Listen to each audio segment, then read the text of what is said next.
My name is Liz Emen, and I'm a licensed mental health counselor here in New York, and also a licensed professional counselor in the state of Maryland. I'm an adoption competent therapist for CASE, which is the Center for Adoption Support and Education. We are a nonprofit that provides, nationally, we're the national leader in adoption support and education for foster and adoptive families. We have 7 office locations. We just recently opened our first New York office. So I am one of the proud leaders here in New York to be serving the foster and adoptive community here. I've been working with CASE for almost 4 years. Excellent. What got you started with this? What brought you and that spark to get you to do something like this? Yeah, well, so I have a personal connection to adoption in my family. I was lucky enough to reunite with a birth family member, a sibling who had been placed for adoption. And I think that as I was going down my clinical path and I started working at an adoption placement agency years and years ago while getting my master's, I realized I really want to do this work, and there's so much need for education and support. I started looking over some of the things that you do, and I see that there's certain therapy interventions that you guys use for adolescents and families that come to you. What kind of things, you don't have to tell us all your secrets and stuff, but what kind of things do you find that work with the families that you do see? Absolutely. Well, we talk a lot about what it means to be an adoption competent therapist. And not only does that involve experience and education and training in working around the needs of foster and adoptive youth and families, but I really like to break it down into a specialty and expertise on 3 topics. So we're really knowledgeable and experienced in working with trauma and how trauma histories impact youth and families. We're really knowledgeable and experts in working in attachment and how attachment impacts permanency and development. And then the third is grief and loss. And so supporting families to address that. And then the intersection of all 3. Right. So some of the therapies that are really helpful for that are, I have a certification in trauma-focused cognitive behavioral therapy, right. Attachment-based therapies, and including theraplay interventions, anything that supports parents to build their trauma-informed and attachment-based parenting skills. What kind of things do you see people coming to you the most for? I understand that's a loaded question because it's kind of all around, but we find locally trauma seems to be the biggest issue that most of our families seem to go through. Yes, there's the other 2 that you were mentioning, the 3, but seems to be that trauma seems to be the most thing that people need the help with. Do you find that in your practice that that's true, or? Yes. So oftentimes when parents come to me, they really want support to help their children through some really challenging behaviors. So that's often where we start. And the work really begins with helping parents understand and decode what those behaviors represent. It seems a lot of times it's the schools that you have to understand that they don't realize why the kids are having certain behaviors, and someone mentioned like the teachers just beating their heads, like I just don't understand how to get through to them, but they don't understand trauma information and education. What do you feel about? I know that a lot of things are going on the internet and articles about trauma-informed schools. Do you have any opinions about, like, should we inform our schools of this? Mm-hmm. Yeah, absolutely. We have strong opinions here at CASE, not only about teachers building their trauma-informed potential and competency, but also their adoption competency. One of the programs that CASE offers is support services, where we go into schools with a curriculum that we created, and we educate teachers and school staff on how to be adoption competent, which includes the trauma piece. So, things that you might not even have your eye out for, but that impact adoptees in schools, such as being in health class and learning about prenatal development, or having to create a family tree. Yes. You know, I find that that's a lot, that when kids get to like that second and third grade where they have to do the family tree, sometimes it becomes very complex for them. For some definitely. yeah, or being in biology and studying genetics as a topic.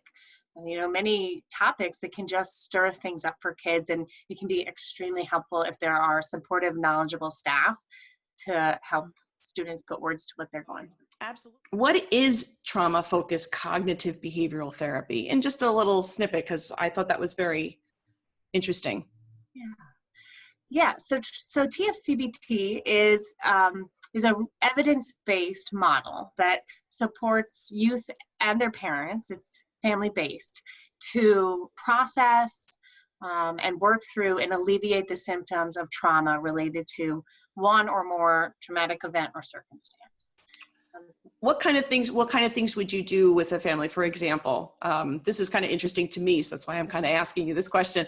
What kind of things would you, is it more talking type therapy? Is it a play type therapy? Or is it all the above type therapy? It's just to get to the families, correct? In TFCBT in particular, it's a really specific model. Okay. It usually spans 12 sessions, and because it is so evidence-based, it really is pretty directive and pretty structured. Okay. And it is one of the things that I do, but not the only approach that I use when working with children with a trauma history. In TFCBT specifically, it's really about educating parents and children about trauma and how it impacts them, building their ability to calm and regulate around the physical symptoms of trauma, and then building their capacity to narrate and express what they've been through, and share that with their parents, and expose themselves to that stressful experience in a way that can alleviate the symptoms. Right. Where are the offices? Is it upstate New York, or where are you guys located? And how would people, because I can always put a link up, and how would people find your? Yeah, wonderful. So our main office is located in the state of Maryland, but here in New York, we have an office in the Capital Region, specifically in Albany. But we also provide telehealth, which is secure video counseling throughout the state of New York for adolescents and adults. That's awesome. I like that. That's great information. Well, what kind of things are you going to be talking about in the workshop that you're doing at the conference this year? Yeah, I'm really happy. This will be my first time attending the conference, and I'm excited to present on the topic of honoring connections for foster youth and adopted youth. Whether youth were adopted at birth or adopted as older children, I like to use the metaphor of how to help them tell their story and create a narrative. And I'm specifically focusing on who the characters are in their narrative. Whether they are past characters, for example, for foster youth who have different important people in their life, whether it was foster parents or social workers or birth family members, or whether it was a youth adopted at birth who may not be in an open adoption and may not know birth family or have contact with them. The workshop really covers how to honor those connections and the psychological presence of those birth family members or other characters in a young person's life, and then also how to create the potential or sustain meaningful relationships whenever possible for youth, and how that benefits children.